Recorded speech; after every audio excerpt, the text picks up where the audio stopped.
match is the streak. We get these every year. It's always the same prediction and always the same result. Undertaker versus Brock Lesnar. Very good match, I think it's going to be. The feud has been a bit dull. Undertaker's been winning all the matches, making Brock Lesnar look like a bit of a pansy, not a UFC champion. But that could be a bit of a trick, don't you think? Maybe Brock Lesnar might get the streak this year, but people say that every year, and Undertaker always ends up winning. So for me, I'm never going to go against the Undertaker. Never going to bet against the Undertaker. Always Taker for me. You know, Undertaker is looking so strong during this feud.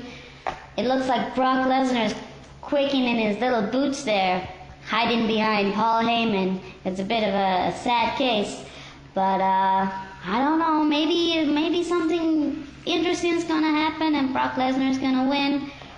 I don't know, it just seems too unlikely for him to break the streak. I think Undertaker's gonna do it. 22-0, let's go. Well, probably the most predictable match on the card. I don't think we get any arguments there. No, I think it is very weird how he's dominating every single. Yeah, I mean, we should mention Raw is, as we're filming it, the last Raw is today.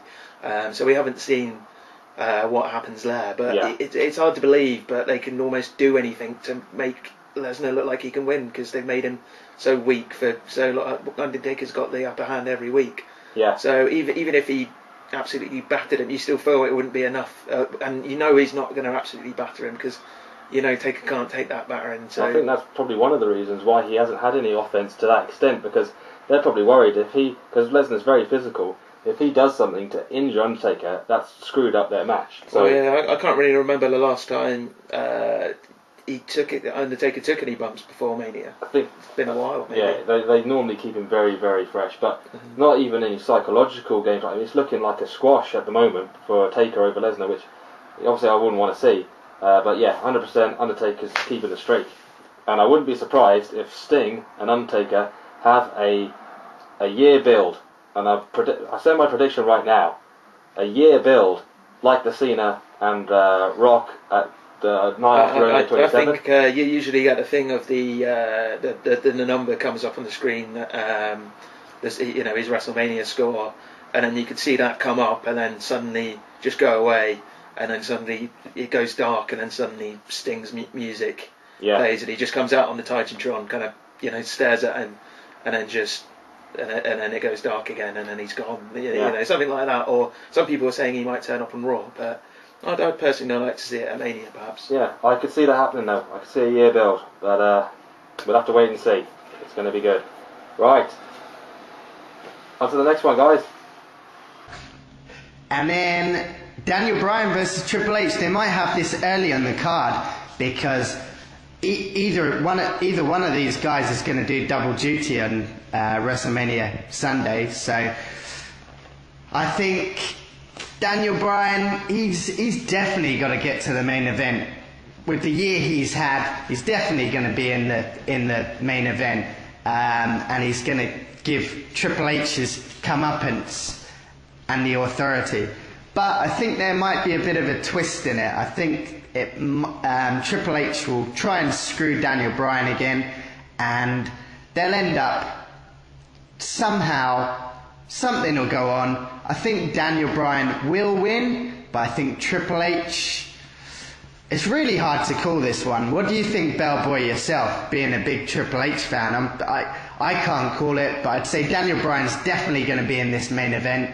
Triple H might even put himself in the main event as well. But I'm going to go for Daniel Bryan in this match against Triple H. If not, maybe a draw. But I know I can't have two predictions, so I'm going to go with Daniel Bryan.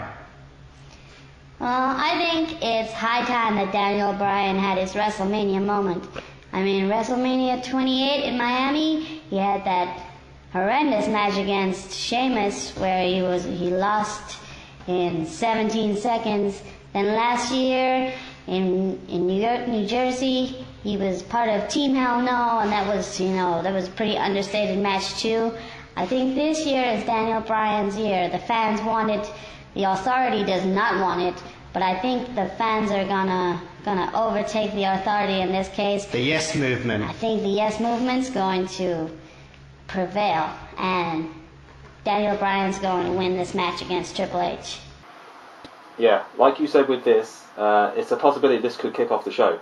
It would be one hell of a kickoff match. I mean, you're talking about similarities between this WrestleMania and WrestleMania 10 for the fact that you didn't know what the last match was going to be. Yeah. And we could possibly have a contender in what I believe is still by far the best first match in WrestleMania history with Brett and Owen. You never know. I mean, Triple H and Bryan could give it a good shot. Yeah, I think it's important to set a good tone, and unfortunately, the Manias of the past in the last few years, haven't had great opening matches. So I think this is a chance to do something really different, and I think it absolutely should go on first. Yeah. Whether it does or not, I don't know. I don't know if that's going to be Triple H's only match. I don't know if he'd be happy with going on first. So we don't know. That's the thing. But predicting a winner from that match isn't as easy as it. You know, everybody knows Bryan should be the one who wins it, but it's WWE and Triple H. You know, he can have some say in the result of the match, so it's difficult to know whether he'll put him over or not. With me personally, I think it's going to be, Triple H will put him over, but he's going to do it to a point where I think he'll batter Daniel Bryan for a lot of the match. Bryan will get the win on him. I don't know in what form. I think it pretty much will be a clean win. But then I think Triple H is going to turn nasty, nail him with a lot of stuff. You know, basically a bit of a repeat of that Raw performance. And Bryan's not going to look healthy to go into the main event. And I think Triple H is going to insert himself still into that triple threat match. Well, I think the good thing is that there's lots of different outcomes. I think all four of us has come up with different, different scenarios. I personally think that in that match we're going to see Orton and Batista try and do something, try and interfere. They might try to cost Daniel Bryan and somehow ended up costing Triple H. Could never rule out Michaels even interfering. Yeah. He might maybe feel guilty for what he did for Daniel Bryan and want to get paid and want to set the record straight, or he might actually once again go after Bryan. So, but you never know. Although he's not been advertised or anything for Mania, but he always turns up. So I wouldn't be surprised to see Michaels involved. Yeah. Well, then it makes the main event. So take it over, guys, for the main event. Okay, now we're down to the nookie crookie, Bellboy? It's going to be Randy Orton versus Batista, the original main event, and now the winner of Daniel Bryan versus Triple H in the main event.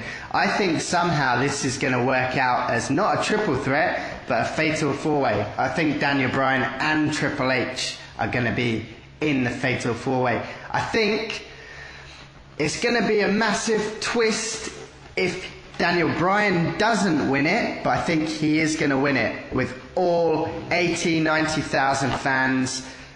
All of us are going to be there chanting, yes, yes, yes, Daniel Bryan for the win. But if that doesn't happen, there's going to be a lot of no's being chanted that day. Daniel Bryan, got to be D-Bry for me. Yeah. Well, Batista, since he's come back, he's not had a good reception. He's got his skinny jeans, he's got his shades, and he's looking like a big idiot, if you ask me. Randy Orton, there's not much going on for him at the moment. He's just walking around with his two belts, looking like a bit of a fool. It's gotta be D-Bry for me. The Yes Movement's gotta take over that stadium in New Orleans, and we've got to leave on a high, for sure. Right, well, that's what we all want to see at the end of the day. Everyone going yes, yes, yes, yes, yes, yes. yes. That's got to be it, and I think the WWE know that's got to be it. How they're going to get there is another question. It could possibly, like Sid said, fail four-way possibility is a strong possibility, I'd say, more than we've ever had before since probably Mania 2000. But I think, my personal opinion, it will start off as a triple threat, but the triple threat will be between Triple H, Batista and Orton. And then Daniel Bryan will come out, injured, battered up, take out Triple H and replace him, and then go on to win the title. Well, yeah, I mean, some kind of variation of that, perhaps. I mean, you got Hogan who's hosting, so you could see maybe something happen where the match starts without Bryan, and then maybe Hogan's music hits, and then he comes out with Daniel Bryan, and something like that. Could happen. I could see maybe Hogan, like when Rock hosted, he ended up getting involved in the main event, and you could see similar thing happen maybe with Hogan having to kind of even it out a bit. So yeah, I mean it's great, but there are lots of potential outcomes, and but at the end of the day, it's got to be if Daniel Bryan isn't holding the titles, going yes at the end of Mania, then they've let everybody down really. So Yeah. we'll They see. need to do that. They've dropped the ball on a lot of the other pay-per-views, and if the fans finally get that payoff at Mania, then you can forgive them for everything they've done after the last 6 months, because we've had some really dodgy pay-per-views. But if they ruin it again, then I think there'll be a lot of fans who won't tune in for the next few pay-per-views. So Possibly I think so. it's really, really key, more so than ever this year, that they get it spot on. Okay, so we're looking forward to it. We're revved up. We've done our predictions now. We're going to be seeing you in person, Bellboy. So maybe we'll get some photos or something over in New Orleans. Can't wait for it. Let the good times roll.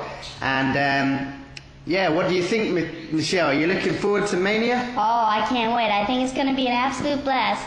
Maybe you guys can arrange some signings like you did a few years back. It's such a massive success there. Yeah, maybe we can tag on yours. I mean, you probably get more people turning up than us. Oh, I do.